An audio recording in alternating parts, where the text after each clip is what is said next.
Yeah, and look, Gavin, I think it's for us, for you, me, and everyone else here, it's a real privilege just to even be here. Like, it's so hard and so tough on people at home. Although, look, it's great then again to have games, 6 Division 1 League hurling games this weekend on television and local radio as well, which is fantastic. And it's a great privilege to be here, but just great now to see green open fields like here on Parky Creek, which is, as we look down, is in unbelievable condition. It's great to be back and great having local Gaelic games back again. Absolutely, yeah. I think you hit the nail on the head there. Good start for Cork too, 5-22, not bad scoring. I suppose any day you score 5 goals, it's a good day, and Cork getting over Waterford. Full value, you'd have to say, for today's win. Yeah, Gavin, it was a bit of a funny game, and Liam Cahill mentioned it there afterwards, just the bit of a challenge game nature about it. It was a bit... It did feel like that early on. There was good physical nature about it, good hurling, good slick passing about it. Okay, Waterford, they were doing a lot of screen defence around, and they were short passing around, but they were getting around, and the ball, it just wasn't getting to the hand in stages. But you can see what they're trying to do, and they really are working on it. And I think over the next couple of weeks it'll make a difference. From a Cork point of view, look, there was 3 league debutants there today. Plenty of stars across the field as well, as we've seen from the under-20 championships and the minor championships of years gone by, and it can only be a positive for Cork going forward. But 5-22, a massive score, obviously from a Cork point of view, not a massive negative, but it is a negative. 28 scores, 127, very disappointing to concede scores like that. And I suppose again from a Waterford point of view, you've got the likes of Patrick Horgan who we're up against, conceding, it was a 12 or 14 frees. He scored 8 points on frees and 365s. That can be of a concern from a Waterford point of view. Absolutely, and you touched on it there. I suppose it's probably the nature of this year's league, where there's no knockout stages, there's no league final as such. So as you say, Liam Cahill touched on it afterwards about maybe a challenge game nature to, I suppose, especially the closing stages when I suppose Cork knew they had the game won. Can we expect that to be for the rest of the league, do you think? Yeah, look, I think over the next kind of week or two, the teams are just finding themselves out where they're at. I know Cork played here, they did an internal challenge match here last weekend. You can only find out where you are when you're meeting against other counties. You don't know, it's grand meeting 15 on 15 inside in your own county, but like when you're not meeting from outside your own county, that's where you really find out where you are. And I think both teams will learn a lot from today going forward. Obviously Waterford facing Westmeath next week, probably not the greatest game to go into, but again from another angle, it's another game where you can put in more players in among the mix. From Liam Cahill's point of view, from Cork's point of view, massive challenge going to Semple Stadium next Saturday night. It's a big challenge once again.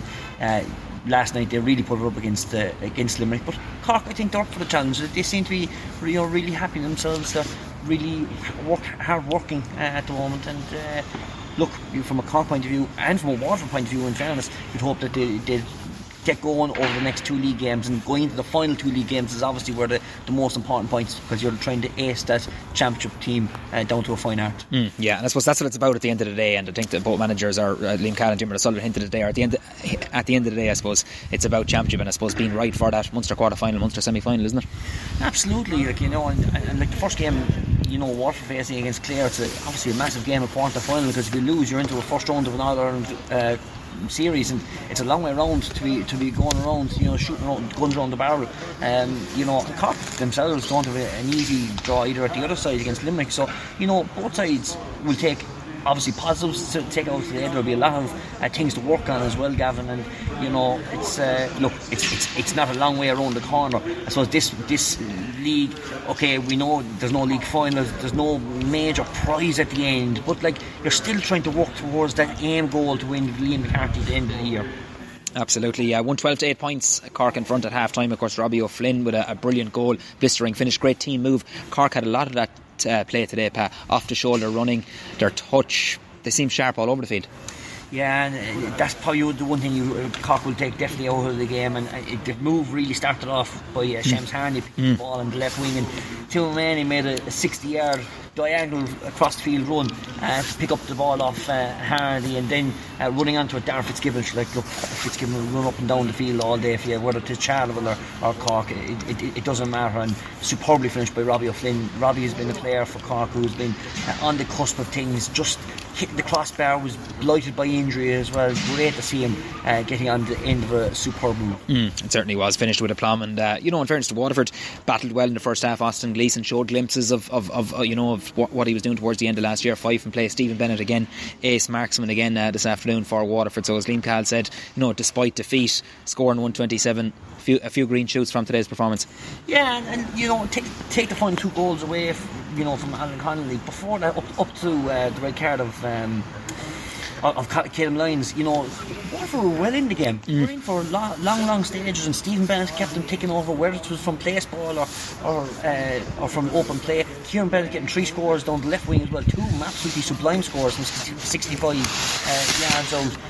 Mulcahy Carney got in on the action, he came in as well. So, there's more players to come. I know Tyke de Burka is missing, but coming on there, Michael Kiley and Patrick Curran get themselves on the score sheet. And Patrick Curran isn't a million miles away from Liam Cahill starting 15. So there's a lot of positives to come out. 28 scores, that's a massive score in a league match. I know now we're in the middle of May playing a league match and playing on an absolute pristine pitch, but it's only positives going forward. Absolutely, yeah. And of course you still have the likes of Kevin Moore, and I suppose, and those experienced guys to come back into the panel. Jimmy Byrne wasn't part of the matchday squad today, so look, there's no one going to panic, I suppose, Pa, over losing a league match in early May. No, and I think, look, going into today, it was kind of, Cork kind of had to win going to today's game. It was a must win because after such having a real bad year last year, where Waterford getting to the All-Ireland final, looked very unlucky meeting a top class Limerick team on the day, and losing the likes of Cashmore's Tyke de Burka so early, which really did hamper their effect. But when you look through the defence, like Conor Prunty did a real massive job, and Patrick Horgan, and it was a good battle, wasn't it? It was a massive battle, and and Patrick Horgan is one of the top players in the country, but Conor Prunty really kept him at bay during open play. Ira Daly, very good, talented. We've seen him down here playing Dr. Harty Cup with CBC here in Cork, and he is really a limelight coming forward from a Waterford point of view. And look, Stephen Bennett and Austin Gleeson, look, on their day, we know what they can do. They're top quality players, all-star players, and the light is only bright for Waterford. There is negatives to take out of it. The management and the players will look at it themselves, but I don't think you can be too harsh on the Waterford performance today. No, I don't think so indeed. And any day you score 127 is a good day, and I suppose 4 points in it. Waterford reduced it to 4 until Alan Connolly, of course, came up with that quick fire brace and 2 good goals, 2 neat finishes as well. And he's well capable of hitting the back of the net, especially when he gets inside that danger area. Yeah, he was a clinical man for Blackrock last year, who won the senior county championship here in Cork. But I suppose Waterford's defence, just they lost concentration there for a couple of moments when Caleb Lyons got sent off, and to me it looks like, it was a very harsh call to me, Gavin. I would have, it was a yellow card at most. There was no dirty stroke in the whole game. He was coming back, probably just a mistimed tackle. Was there intent in it? I didn't think there was. I thought it was just more carelessness. I know Liam's mentioning that, look, the only one, if they can get away with a one-match ban, that'd be superb, but it would be really appealing, something like that. Now look, it's not a massive game. He's missing next week against Westmeath. Look, that's nothing against Westmeath, but obviously Liam Cahill's going to be looking for players to play out. But I just thought in the moment it was just a very harsh red card, and that then just opened up the waterworks for Cork. The 2 soft goals then to take away, and you couldn't fault Billy Power or Billy Nolan for either of those goals. None of his fault. It was just Waterford trying to measure up to find the 14 and then to go back against the defence. But look, from a Cork point of view, scoring 5 goals, and the Rocco Sullivan selector mentioned it there from a Cork point of view, all about goal creation this year for Cork. Cork have been lacking goals over the past 2 or 3 seasons, and look, it's great when they come off like a day like today, but you must back it up again and back it up again. Yeah, that was a big statement today, no doubt. And looking forward to next week then, of course, you have Cork Tip, huge game. That great rivalry is of course going to be renewed next Saturday, and of course Waterford, they'll be hotly fancy to beat Westmeath down Welsh Park next Sunday. Yeah, look, you'd expect Waterford to beat Westmeath from a Cork Tipperary game. Like, I can remember here last year on a Saturday night, I think it was the 26th of January, Gavin, and it was a real cold night, but there was about 15,000 here, and it was one of the best league games we've ever seen here on Páirc Uí Chaoimh. And if they can put up something like what they done last year, anywhere close to it, it'll be a cracking game. Look, it's hard to know because teams are trying to find themselves, their feet. They're only back in a little over 3 weeks now at this stage, and obviously Liam Sheedy is working hard, obviously, with the performance on Saturday night against Limerick. You saw the performance that they put in. It was absolutely incredible. But from a Cork point of view, you know, it's a performance now is what I think they'll be looking for. Okay, a win would be massive, but as I said coming up here today, if Cork, you know, if they went away losing by 2 points in an absolute belter of a game, you know, you take a lot of things out of it. It's a lot of positives to take out of it, and that's what this is about. It's about team building, team morale going forward towards championship at the end of June. And look, it's a big game. Cork obviously want to win, but you know, it's going to be the hell of a game. Clash of the Ash. Doesn't matter what way it's going to go. We just hope for a great game next Saturday night.